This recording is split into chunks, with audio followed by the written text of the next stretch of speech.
Greetings!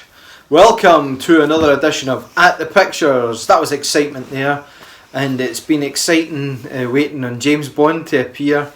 In fact, Chaz and I saw the film in a tribute to how long it took to appear. We actually saw this film 3 weeks ago. I've just got over the shock of seeing it. So let's go and review it. Ding ding ding ding ding.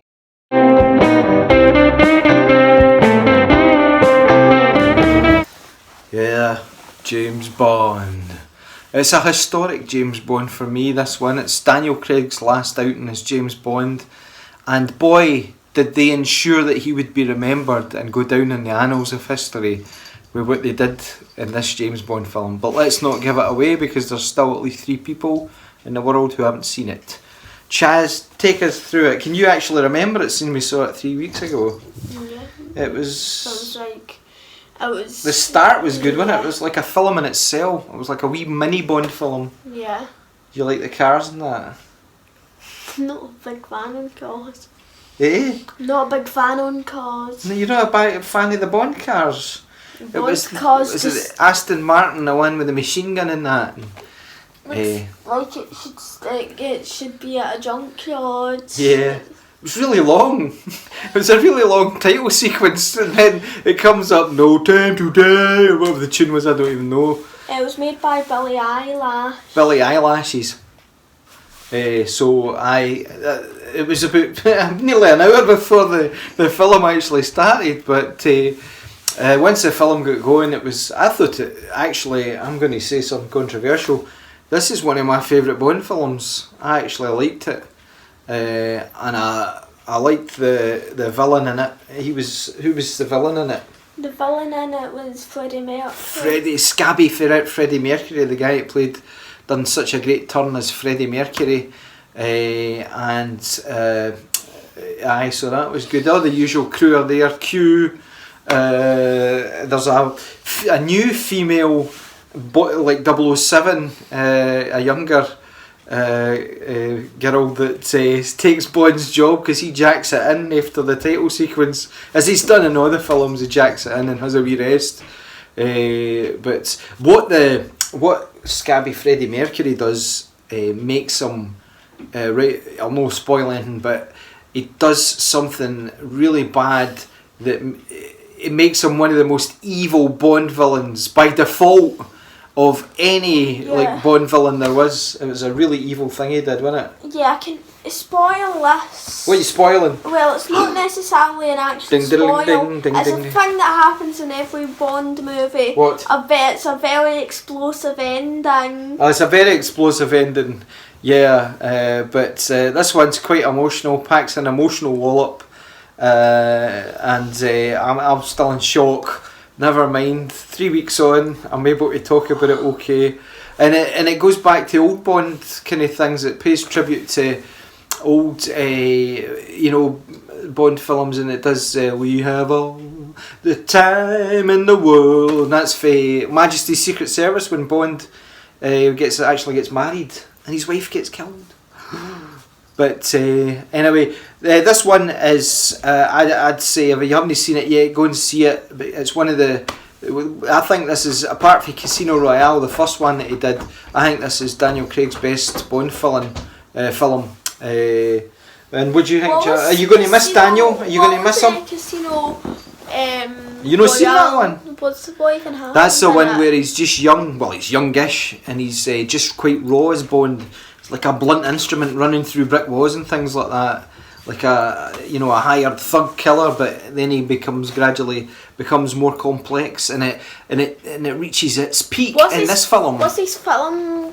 What films has he done for Bond? He's done. Let's list them now as a tribute to Daniel, since how this is his last one.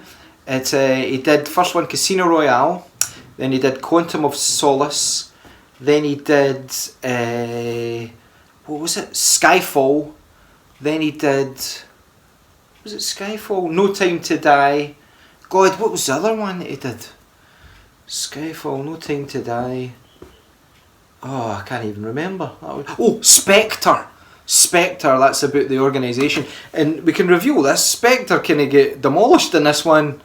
by Scabby Freddie Mercury, and they get. Oh no, that's no spoiling anything. So the big, and you've got Christoph Waltz, the brilliant actor. He returns as Blofeld, so you get to see him for a wee while, and he's in a Hannibal Lecter type cell. But this is what we'll round up with. But we'll go to the marks. But we'll round up with who do you think's going to be the new Bond. So let's go to the marks and that exciting little feature that we're going to add on. Oh yes. Well, I'm giving this 4 out of 5 because I was a bit upset about the ending. That's the only reason it's not getting a 5. One of my most favourite Bond films it was. Really emotional, and so I'm giving it 4 out of 5. And what about you, Chaz Bond? I would say I would give it a 4. A 4. It was quite long as well. We should say it was really long. When you've got a title sequence, a pre-title sequence that lasts as long as some films. One of the best thing is it's the thing I like about most of the Bond's films are the title cards, like the weird animation. Yeah, they always do a good. It was one of the better kind of Bond title sequences as well. But as I say, it had an almost complete wee film at the start of it that would have made a brilliant Bond film if they'd added the wee bits in and all that. Roger Moore would have been proud of starring in that first Bond film. The wee pre-title sequence. Anyway, who would you like to see as the new James Bond, Chaz? I would probably like an actual very young James Bond. What? How young? Like as young as you? Are you auditioning? 18, Are you 16. wearing Officer John McClane's outfit for Die Hard? What the yippee-ki-yay and all that? Somebody like a teenage Bond? Yeah, Teenage Bond. Or would you go to a book like Taron Egerton or whatever his name is, Eggsafe for Kingsman? That would be a good person. Yeah, he's still young. Really young, a younger type of Bond. My desires for Bond, the other guys I wanted to be Bond, I've got too old. You know what I mean? I always thought... It's like, who do you want to be, ignoring their age, just imagine them when they were young. Well, what's his name that was in Kingsman? Oh God, what's his name? Mr. Darcy. The guy let's get shot in the head. In Kingsman, and he lived, so he'd be good as Bond, wouldn't he? I thought he would be brilliant as Bond. Colin Firth, there you go, remembered. Cut Colin Firth. But also, I think Richard Madden, fair shout. Although these guys are verging on quite wee, aren't they? Because Bond was a big tall bloke, big kind of thing. But Tom Hardy's wee as well. Also, maybe Tom Hardy, Richard Madden. Who else? God, who knows? They were saying that the boy Outlander would be good, but I've seen the programme he does with his pal going about Scotland, and he'd been done some very un-Bond-like things in that, so that put me off. But I would say it's probably going to be Richard Madden or is it Tom Hardy, the boy for Venom? Venom. And he was Batman, it is I. What was that guy in? What's his name? Bane. I am Bane, Batman. It would be very painful, Batman. So Then they break his back, innit? They broke Batman's back, so what more credentials do you need? And he was Mad Max as well, for goodness sake. So, but is he wee? I don't know. He's probably taller than, I'm not very big. But, do you need to be tall to be James Bond? Anyway. I am Venom. I am Venom. I am Bond. Call me Venom. Snake Venom, I don't know. Anyway, so until the next time, farewell. And farewell to Daniel Craig. You've done us proud, sir. Bye bye.